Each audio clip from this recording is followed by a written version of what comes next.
Olá pessoal, espero que estejam todos bem. Quero te agradecer de você estar acompanhando essa nossa empreitada aqui para nós descomplicarmos o direito penal, essa matéria tão importante e que muitas pessoas, muitos alunos têm muita dificuldade em compreender enquanto estão na faculdade ou mesmo depois. Então, meu objetivo aqui é fazer com que você, de uma forma simples, com um linguajar claro e direto, compreenda os institutos do direito penal. Perfeito? Então, nessa aula aqui, vamos falar sobre introdução ao direito penal. E eu gostaria de trocar essa ideia com vocês a partir de slides, que acredito eu que dessa maneira ficará mais fácil para nós compreendermos a matéria, tá bom? Então vamos lá, introdução ao direito penal. Linhas gerais de direito penal. Primeira coisa que eu gostaria que você entendesse quando nós falamos em direito penal é que falar de direito penal, de certo modo, é falar daquilo que o ser humano faz de pior. As coisas ruins que o ser humano tem a capacidade de fazer. E quando eu falo isso, quando eu digo isso, quero dizer o seguinte, que quando a gente fala em direito penal, a gente não vai tratar, não vamos trabalhar de coisas boas, coisas agradáveis. Então, falar de direito penal, falar, por exemplo, do crime de homicídio, estupro, tráfico de drogas, corrupção, corrupção ativa, corrupção passiva, dentre outras condutas que o ser humano pratica uns contra os outros. Eu dou aula de direito penal, estou nessa área há muito tempo, só que uma coisa que eu não tenho muito prazer, eu não gosto de ver, são cenas de violência, principalmente quando são cenas reais. Quando é em filme, eu ainda tenho um pouquinho mais de estômago. Eu me lembro que certa vez eu estava em sala de aula, e em sala de aula eu sempre cito exemplos de homicídio, de estupro, de lesão corporal, tentativa de homicídio, brutalidades praticadas por pessoas. Dou exemplo dos casos que eu já vi quando trabalhei na polícia, casos no fórum, mas eu mesmo não gosto de ver fatos reais sobre isso. E um aluno chegou para mim com um vídeo de uma cena que havia sido gravada por câmera de segurança, de uma pessoa chegando em um bar, havendo uma discussão, não havia áudio, né? Havia uma discussão, e uma pessoa pegava e depois a discussão dava tiros no seu desafeto, matou essa pessoa, e depois as pessoas que estavam no bar foram lá e mataram este primeiro homicida. Eu não gosto de ver essas cenas, porém, quando nós falamos de direito penal, nós estamos falando destas cenas, nós estamos falando desta maldade que é inerente ao ser humano. Então, né, sempre que você for estudar direito penal, não perca isso de vista, que falar de direito penal, de certo modo, é falar do pior que há nos seres humanos. E aí, nós temos que ver qual é a razão de ser das sociedades. O ser humano é um ser eminentemente, essencialmente gregário, ele vive em comunidade. Ele não consegue viver sozinho. Tem uma hipótese que é bastante interessante, né? Se você pegar e soltar um ser humano com alguns meses de vida, alguns anos, sei lá, em uma ilha deserta, e soltar um chimpanzé com a mesma idade desse ser humano numa ilha deserta, o chimpanzé consegue se virar com aqueles alimentos que ele encontrar naquela ilha, enquanto que o ser humano provavelmente, se ele tiver a mesma idade, poucos anos, ele morrerá. Por quê? Porque o ser humano ele precisa do outro durante muito tempo, enquanto é criança no seu desenvolvimento, e depois, quando ele cresce, se torna um adulto, ele também precisa de outros seres humanos para satisfazer as suas necessidades e para satisfazer as suas vontades. O ser humano, enfim, é um ser eminentemente gregário, ele vive em sociedade. Porém, vivendo em sociedade, da mesma forma que o homem visa aproximar-se de seus semelhantes, demonstra uma tremenda dificuldade em relacionar-se de maneira harmoniosa e pacífica com aqueles que chamam de irmãos, tá? Então, nós temos uma dificuldade em viver de maneira tranquila, de viver de maneira harmoniosa, de viver, enfim, em paz. Então, há muitos conflitos dentro da sociedade.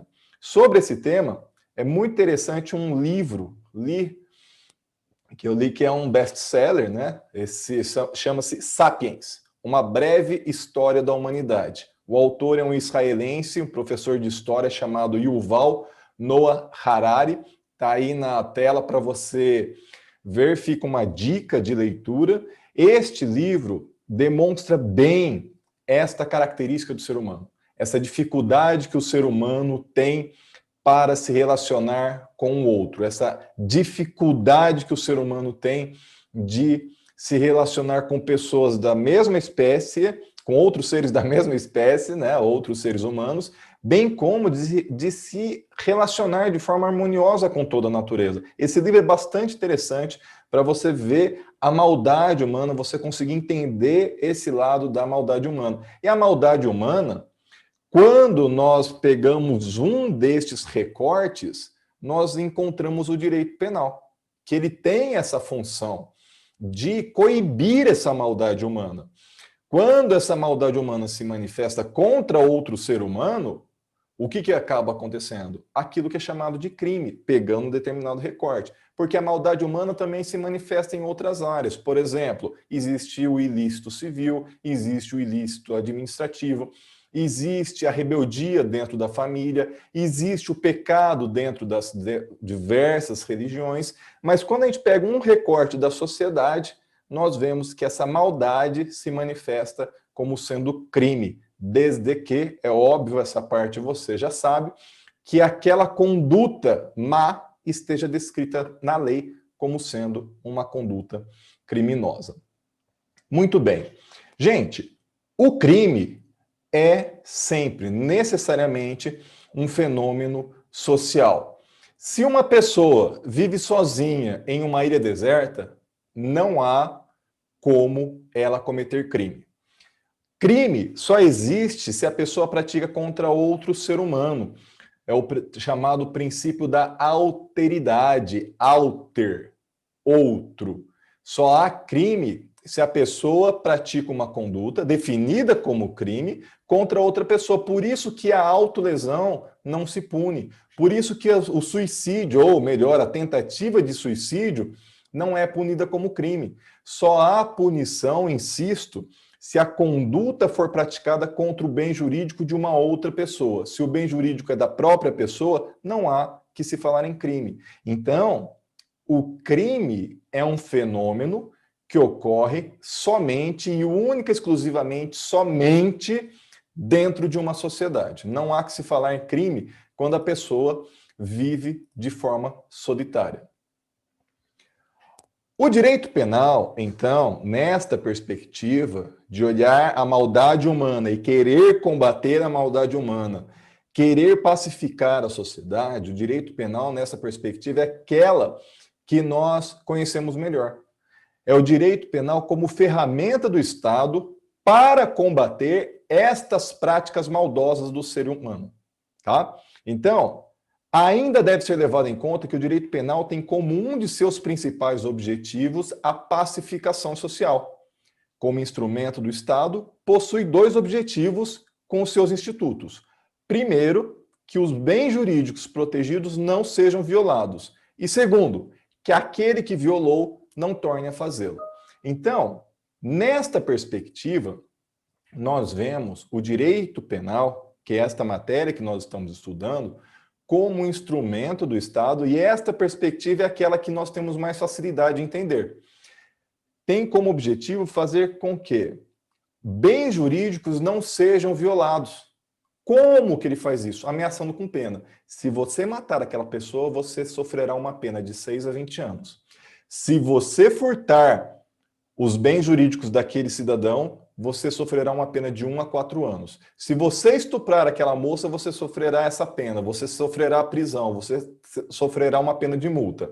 Enfim, o direito penal, ele tem como objetivo impedir que os bens jurídicos sejam violados. Segundo, se os bens jurídicos forem violados, tem como objetivo fazer com que aquele que violou não torne a fazê-lo. Então, ele é submetido a uma pena e, sendo submetido a uma pena, fica com receio de novamente ser condenado. E, tendo medo, tendo receio de ser novamente condenado, não pratica novas condutas criminosas. Tá certo? Muito bem. O que mais nós podemos ver?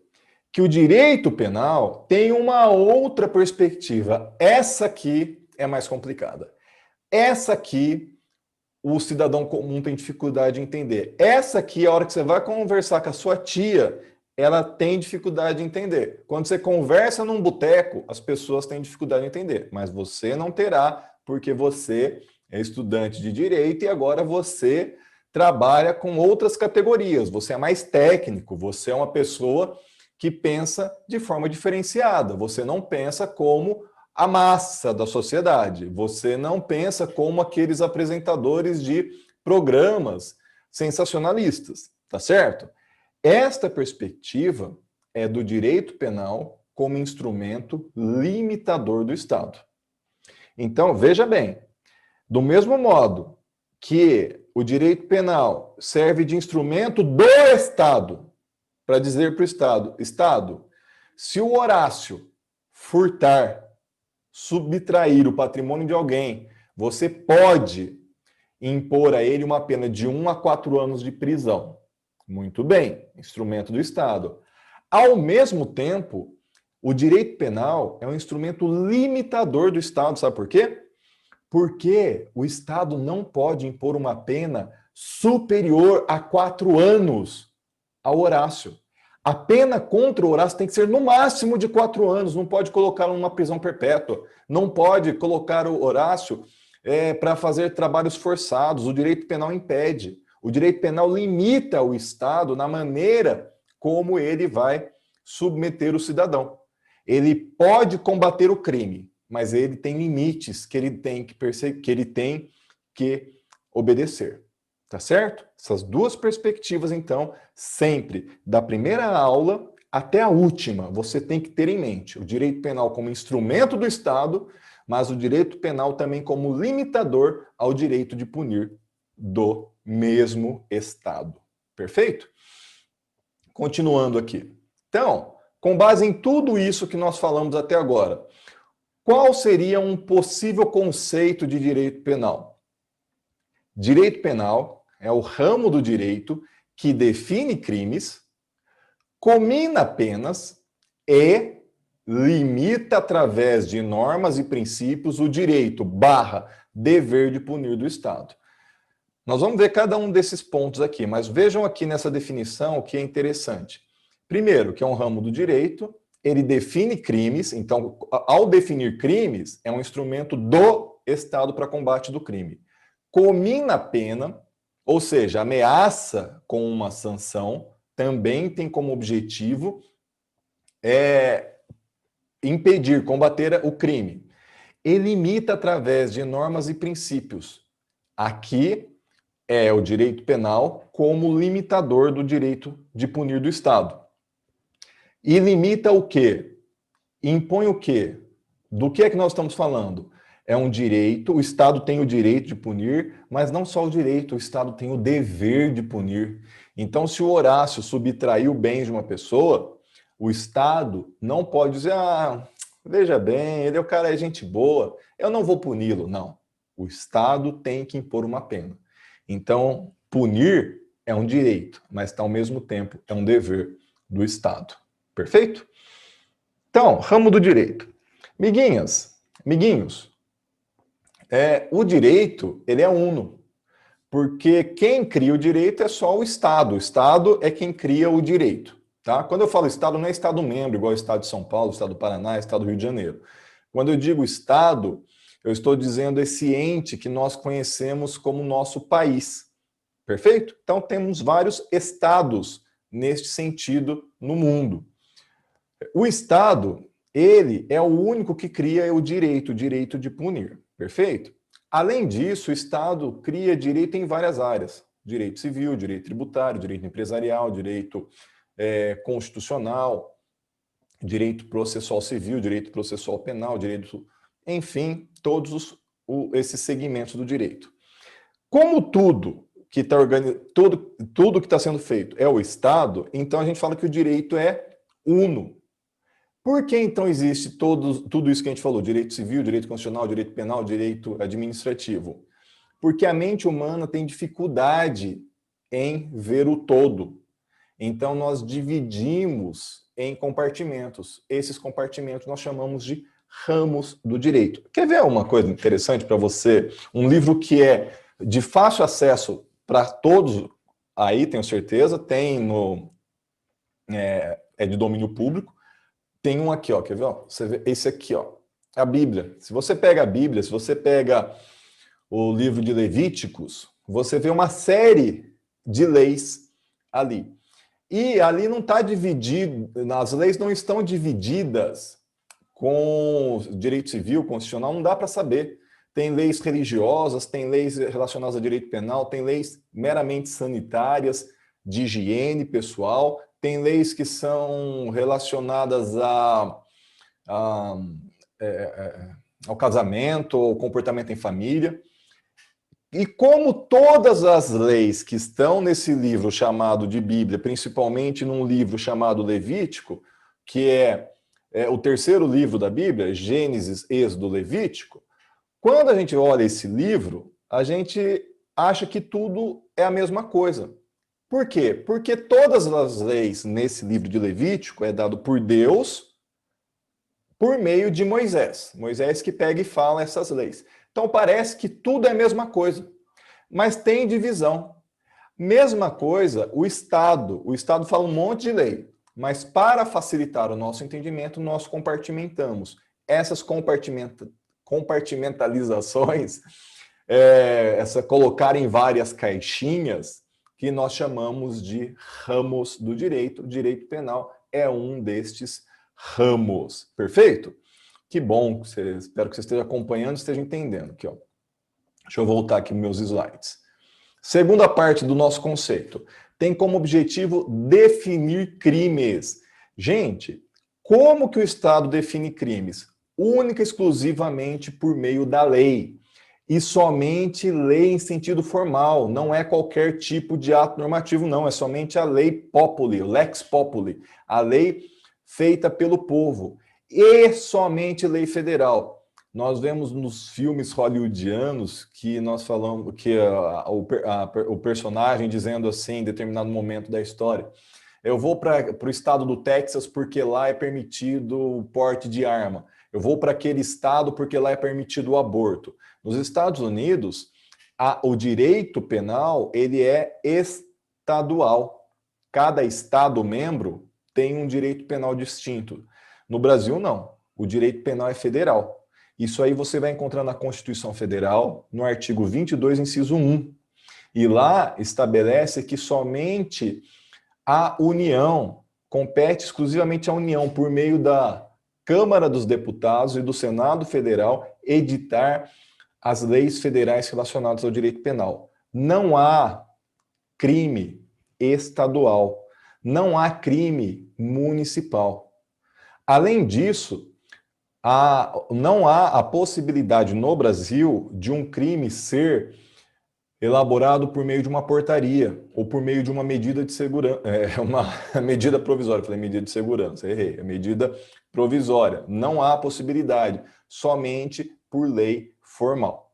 Então tem que haver todo um debate nas duas câmaras, Câmara dos Deputados, depois no Senado Federal, e aí sim que poderá haver a promulgação por parte do presidente da República da lei que vai estabelecer um crime, ou seja, uma lei que vai trabalhar sobre direito penal. Perfeito?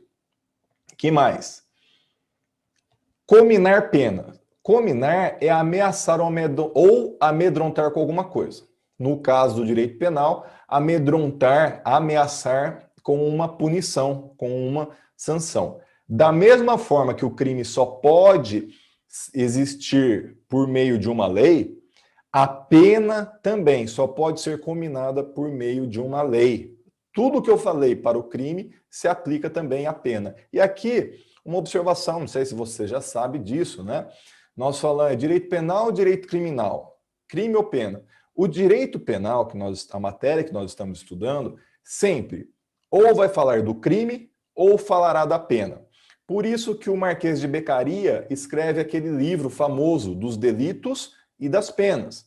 Então, nós vamos falar hora do crime, hora da pena. A gente usa por convenção a matéria que nós temos na faculdade é direito penal. Só que o advogado que mexe com o direito penal é muito comum nós chamarmos de advogado criminalista. Nós falamos em vara criminal. Mas quando nós estamos falando da vara que vai controlar a execução das penas, nós falamos vara de execução penal. E por aí vai. Então, não é por convenção que se diz direito penal. Poderia se dizer direito criminal, que não haveria problema. Em inglês se fala criminal law, né? Direito penal é criminal law, então usa o termo criminal, mas somente a título de curiosidade que eu estou dizendo isso para vocês. Nós sempre vamos estudar entre crime e pena. E aí, como vocês viram, definir crimes, combinar penas. Perfeito?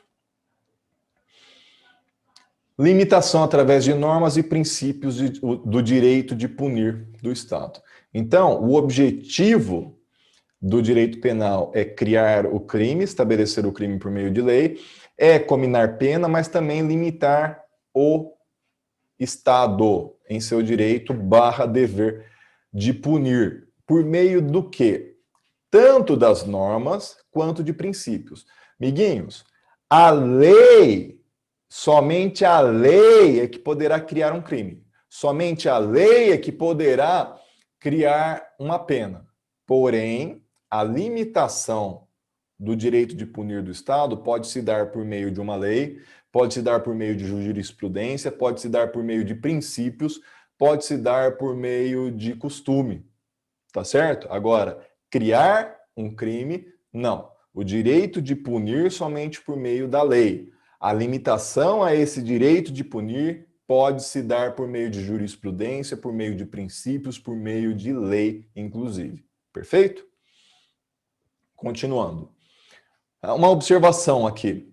Ius puniendi é a expressão que quer dizer direito de punir. Então, essa expressão a gente não traduz, nós ou traduzimos por direito de punir, mas é muito comum você encontrar essa expressão ius puniendi. Você pode dizer ius puniendi ou jus puniendi, tá? Ambas significam a mesma coisa, direito de punir. A expressão tanto com i como com j, pois em latim a primeira substitui a segunda, o i substitui o j, por isso que se utilizava a expressão ius e não jus puniendi. Perfeito?